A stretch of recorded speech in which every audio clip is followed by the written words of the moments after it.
at a moment of profound change. Geopolitical tensions are high, trade is fragmenting, security has become an urgent priority, and technological change is reshaping our economies at remarkable speed. Europe must respond to these challenges, and Germany, as Europe's economic engine, carries a particular responsibility, shaping the continent's future. I know after your speech here, you will be going to Brussels in another meeting, but as you saw also, Mr. Chancellor, things do happen in Davos, there are processes, and I guess the discussions around Greenland is going to be a little bit easier this evening in Brussels. Since taking office, you have sent important signals. A shift in fiscal policy, significant investments in defence and infrastructure, and a more active German role on the international stage. As Mario Draghi has warned, without bold action, Europe risks a slow agony. This moment therefore calls for leadership that provides clarity, confidence and resolve. We very much look forward to your speech, and thank you for your very important leadership in challenging times for Europe and Germany.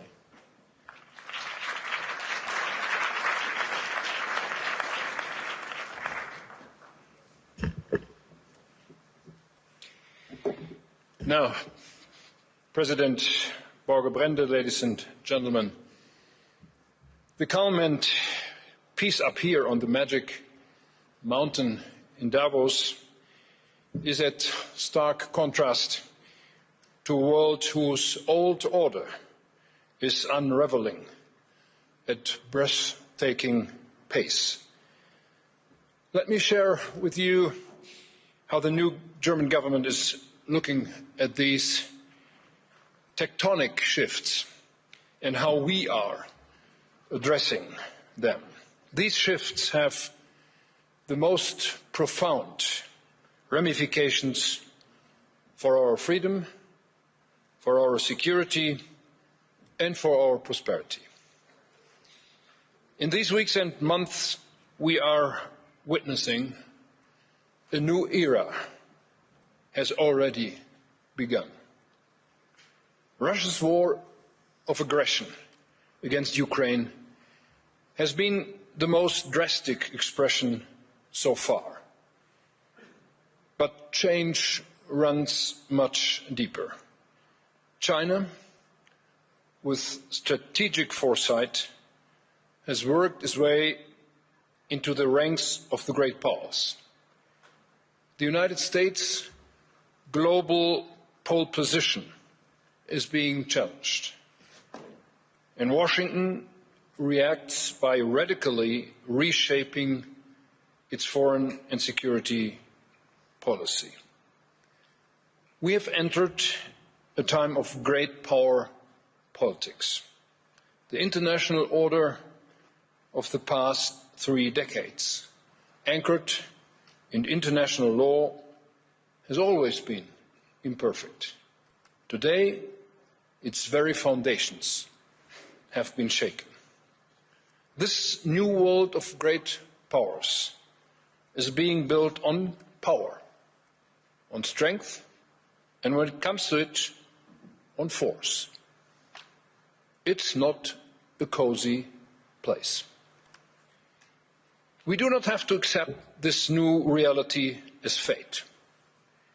We are not at the mercy of this new world order. We do have a choice. We can shape the future. To succeed, we must face harsh realities and chart our course with clear-eyed realism.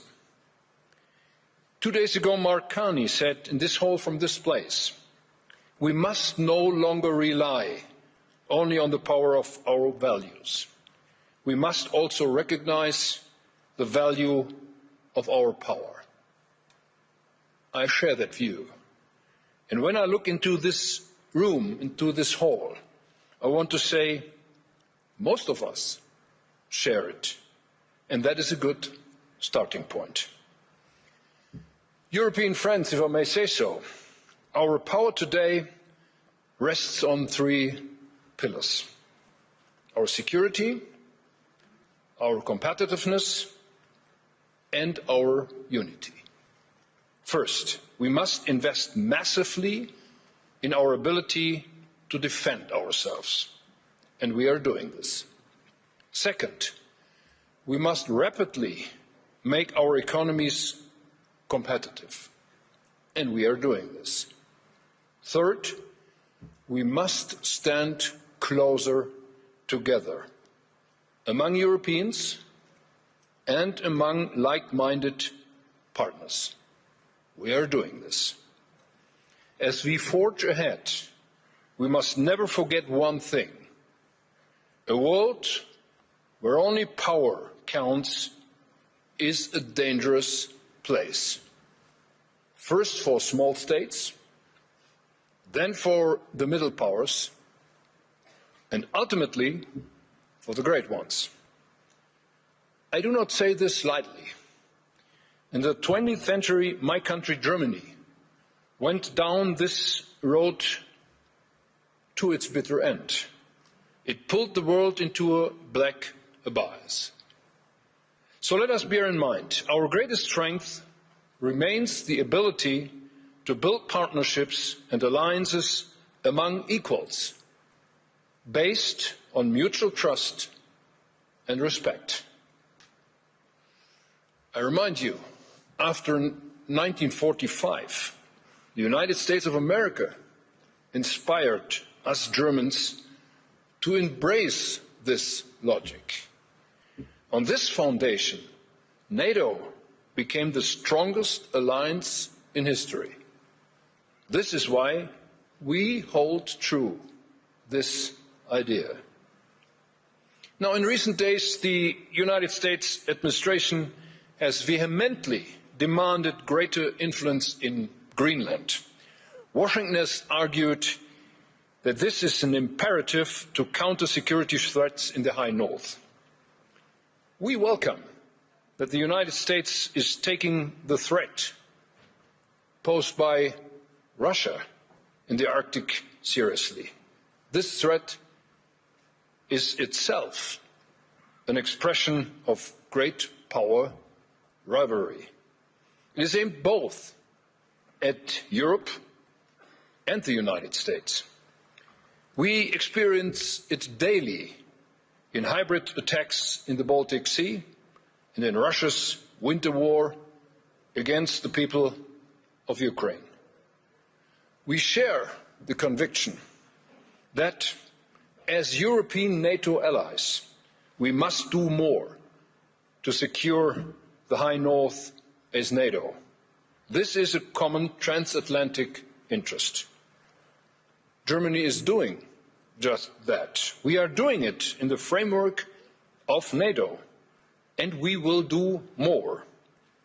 Our neighbours and partners in Europe, including Denmark and the people of Greenland, can count on our solidarity. We will protect Denmark, Greenland, the North, from the threat posed by Russia. We will uphold the principles on which the Transatlantic Partnership is founded, namely sovereignty and territorial integrity. We support talks between Denmark, Greenland, and the United States on the basis of these principles. I have discussed this with President Trump, Prime Minister Frederiksen, Secretary General Mark Rutte, and others in these days. The aim of these talks is to agree for closer cooperation amongst allies in the High North and beyond. It is good news that we are making steps into that right direction. I welcome President Trump's remarks from last night. This is the right way to go. This is the right way because any threat to acquire European territory by force would be unacceptable. And, ladies and gentlemen, new tariffs would also undermine the foundations of transatlantic relations. if they are put in place. Europe's answer would be a new age of great powers. Europe must stand together resolutely and sovereignly. And secondly, we should not give up on NATO. At the historic NATO summit in The Hague last June, we created the material prerequisites for this. Europe will invest hundreds of billions of euros in its security. It was a remarkable transatlantic success. Now we must repair the trust on which the alliance is built. Europe knows how precious it is. We feel deeply that it can be the United States' strongest competitive advantage in an age of great powers. Democracies do not have subordinates. They have allies, partners, and trusted friends. Let me paraphrase this in German in a few words.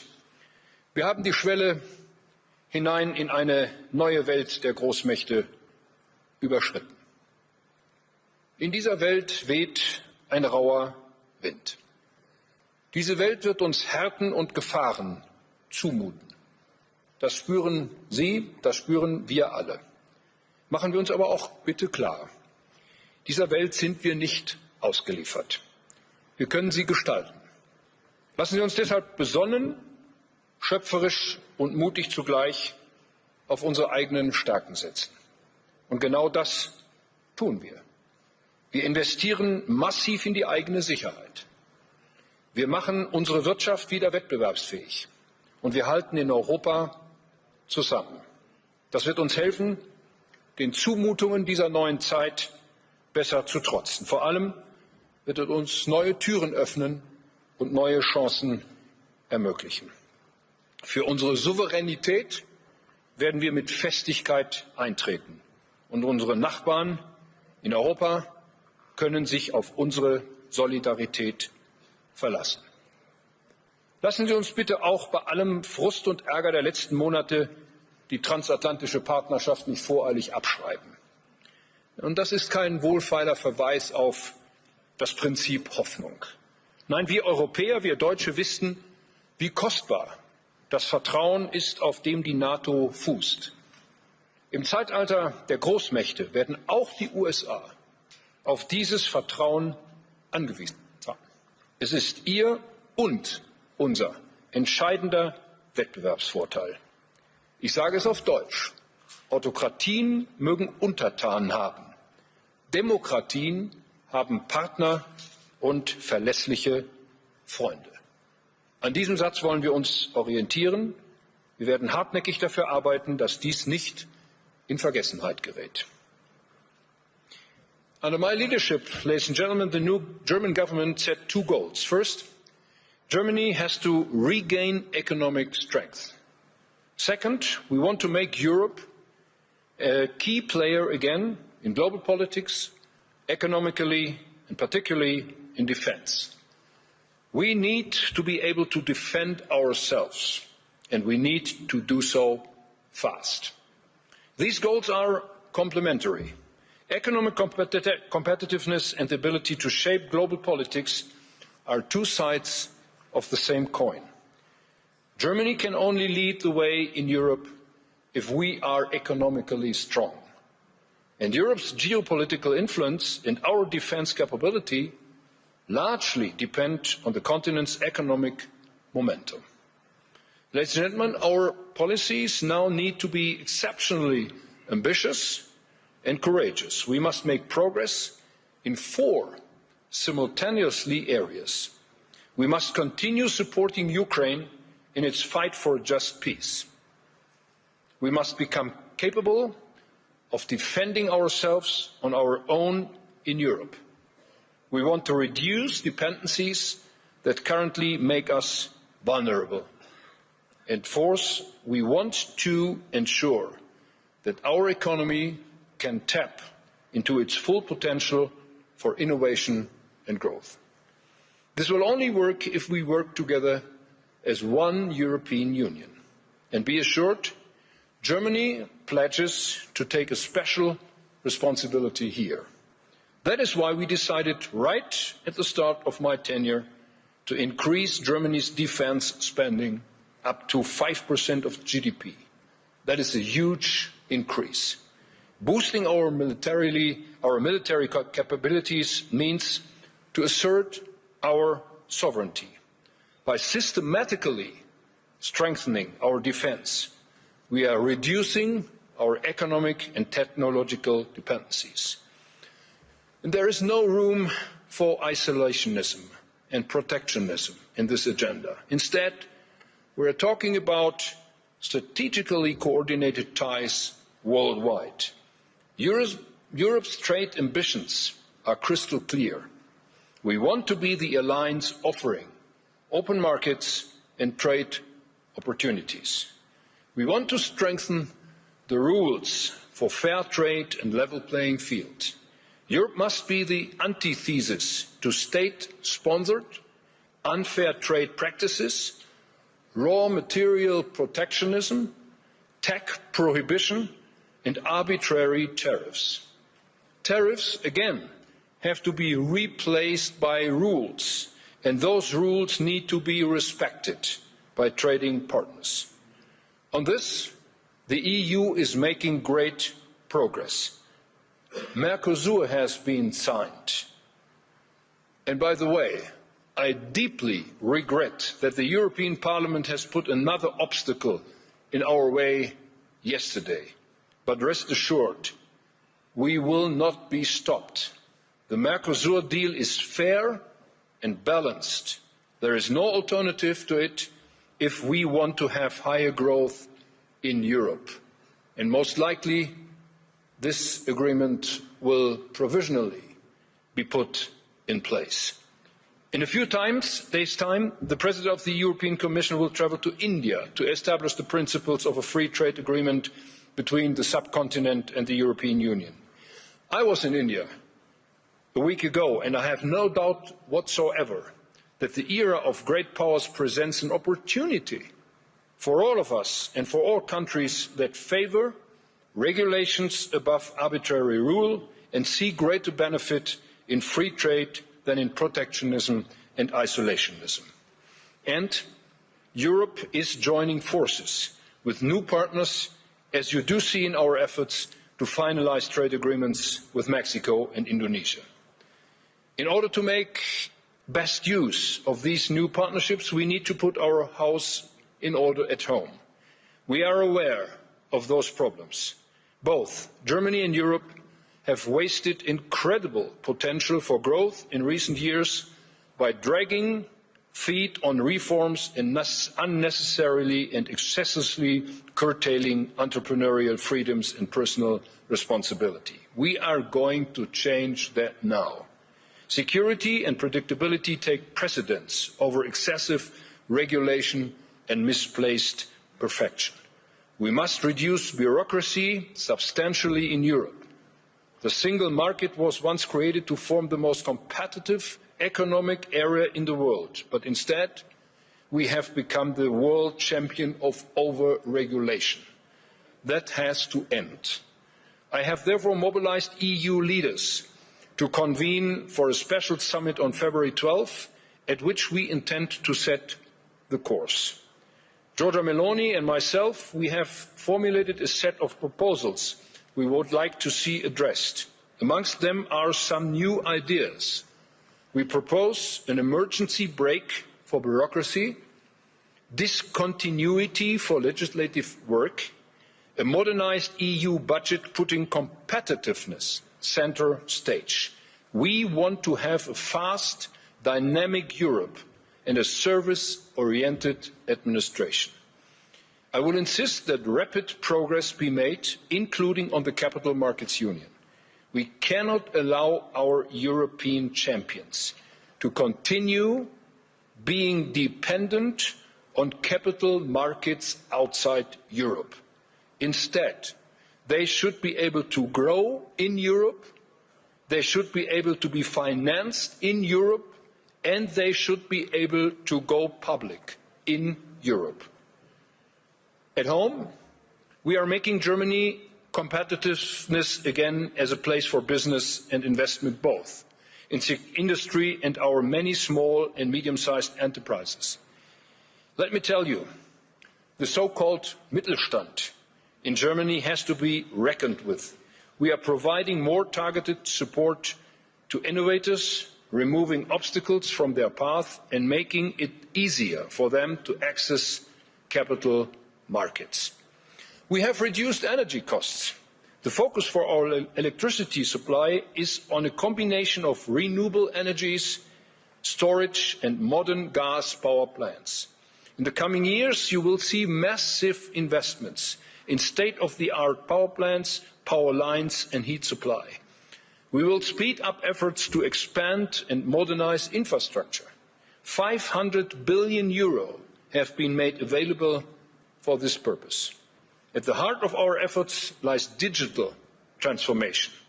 Artificial intelligence requires industrial scale. Germany has one of the world's largest pools of industrial data. That is just one reason why we are investing in high-performance AI, gigafactories, speeding up the expansion of data centers, and creating the digital infrastructure for a competitive AI economy in Germany. Our research and technology policy is guided by a new high-tech agenda. We are global leaders in so many areas of cutting-edge research. We want to ensure that innovation gets to market more consistently, building industries of the future. And whoever wants to invest in the future, let me be clear, you will find a very strong partner in Germany. We want to be a leading investment location for global capital. Our policy is to mobilize private sector investments in infrastructure, high-tech and industrial transformation with clear rules, strong institutions and long-term reliability. Now, ladies and gentlemen, let the headlines of the day not confuse you. I urge you, look at the bigger picture. The world around us is changing at unprecedented pace. The direction it takes must worry us. A world of great powers is a new reality. Europe has gotten the message. Germany has as well gotten the message. We must and will live up to these challenges. My government will do its homework and pursue an ambitious reform agenda revolving around security, competitiveness and European unity. Let us be inspired by what is maybe the most important lesson of enlightenment. Our fate is in our hands. It is in our responsibility and our freedom to shape it. This historic task lies ahead of us. Germany wants to play a key role in mastering it. Many thanks for your attention.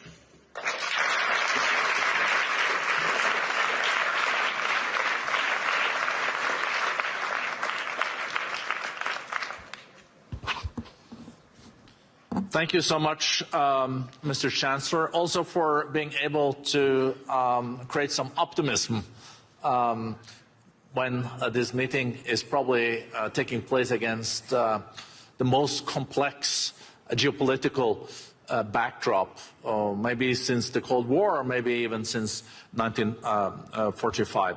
Let's start with the economic agenda. You said that Europe is world a leader in our regulation. And I know that you have started reforms with your coalition. I think you have the finance minister also on the first row. But how are you going to have Europe walk the talk? The Draghi report came last year. There was a lot of momentum. But how much of the Draghi report has now been implemented? 400 pages. The report, how to make this happen. And you mentioned the decision in the European Parliament last night, for example. Now, many thanks for this important question. We have two reports on the table. The one is Mario Draghi's report on competitiveness. And the second one is Enrico Letta with his report on the completion of the internal market. So we will see them both when we have our extraordinary meeting of the European Council in Belgium on February 12th. We invited them to come, and Mario Draghi came to Berlin to see me on Tuesday this week, and we had a long discussion on how we could proceed on his proposals for more competitiveness of the European Union. My guess is that only 10% of his proposals had been put in place over the last 18 months. So we have to do much more than that. And that's the reason why I really welcome that he will come and see us, and we will have a very long debate. This is, so to say, an offsite of the European Council, and we will only talk about competitiveness and only talk about how we can reduce red tape in this European Union and how we can make the way free for new investments. And my Minister of Economic Affairs and Energy is here as well. So we are seeing a lot of opportunities how we can do that.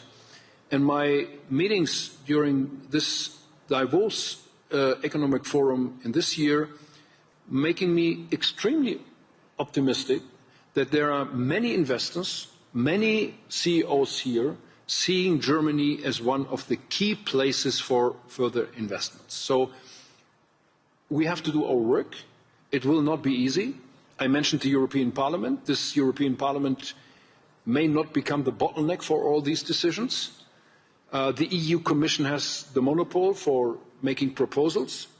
This is not easy. The European Union was never easy, but it's the best answer to what we can do on the European continent in this changing world. And my optimism is even bigger after having seen so many people here around the World Economic Forum in Davos this year than it was when I came in yesterday. No, thank you. Thank you so much, Mr. Chancellor. I have been saying in some speeches also before Davos that one should not underestimate the industrial knowledge in Germany. So if you produce something and manufacture, you can also then pivot to something else as long as you know how to do industry. But last year, German economy grew again after 2 years of recession, 0.2%. I guess that's a little bit anemic to your taste. So what are you doing to make sure that you will see stronger numbers? Well, 0.2% is unsatisfactory for an economy like Germany. The foresight for 2026 has been a little bit improved by the IMF in these days, up to 1.1, and 2027 up to 1.5. But that is still relying on our investments on infrastructure financed by additional debt. So this is something we are seeing as a sort of momentum, publicly financed, but not an upswing which is constantly looking into the future. We are faced with one big obstacle, and that is productivity. Productivity of the German economy is more or less low for a decade now. So we have improved that, and there are 4 obstacles in front of us in terms of costs. The one is energy, the second one is bureaucratic burdens, the third one is taxes, and the fourth one is labor costs. And we are addressing them all. It's not easy. For example, tax costs has always already been reduced by my government. We are going down to 10%, and additionally with other taxes on corporates, we will have around about 25 in Germany in 4 years' time, 5 years' time from now. That is a good number, but that is not enough. We have to reduce bureaucratic costs. We had some small successes last year, reduced bureaucratic costs for our industry last year by roughly 3 billion. but this is only a beginning. There has to be more on that. Labor costs is more or less the biggest issue. We have to reform our security system, pension, health, but also working time. The Germans are used to work only 200 hours less than, for example, Swiss companies and workers are working. We have to address that. And the energy costs, Katharina Reiche responsible for, had already been reduced fundamentally by roughly 10 billion for this year, but this is still not enough. The entire energy system has to be reformed, and we are on a way to do that, even though it's not easy. After, for example, nuclear power plants have been switched off. This is a final decision. We cannot recall that, but we have to address it. New gas power plants will be in place. So this is work in progress in Germany to make us more competitive. So we have the Board of Peace being launched here in a few minutes, but I have two short questions to you, and then we'll let you go, Mr. Chancellor. You know, when you meet with your European counterparts or friends, do you feel that they really understand the seriousness of the implementation of the Draghi report? I do remember, you know, I think it's now more than almost 20 years ago, we had the Lisbon process. Europe was going to be the most competitive region in the world, and we just lost competitiveness after the report. Do you think this time, is it like really serious? Well, my impression is that my colleagues and partners in the European Council have really understood what is at stake.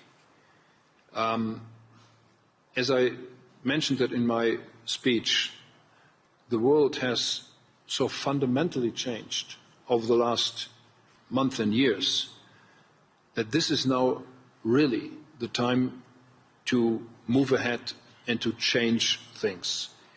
And what makes me optimistic is the pure fact that when I was in the European Parliament in the early 90s, we implemented the entire program for the internal market, which was in place on January 1st, 1993. And this was a great momentum for the European Union. And we have to recall and remind ourselves that this is something which made Europe strong. And this was the best address to the world around us in terms of more competition and more competitiveness for the European Union. And my feeling is that we are sharing the same momentum which we had in the 80s when we talked about sclerosis of the European Union, now again. And that is something we will talk about. We will have a meeting of the European Council tonight in Brussels to talk about all these challenges. And my colleagues and myself, we are really addressing that, and we really hope that we will be able to catch up and to take our decisions which are strongly needed. Such a good answers. I think we end on that optimistic note. Thank you for your leadership, Mr. Chancellor. Thank you for coming back to Davos.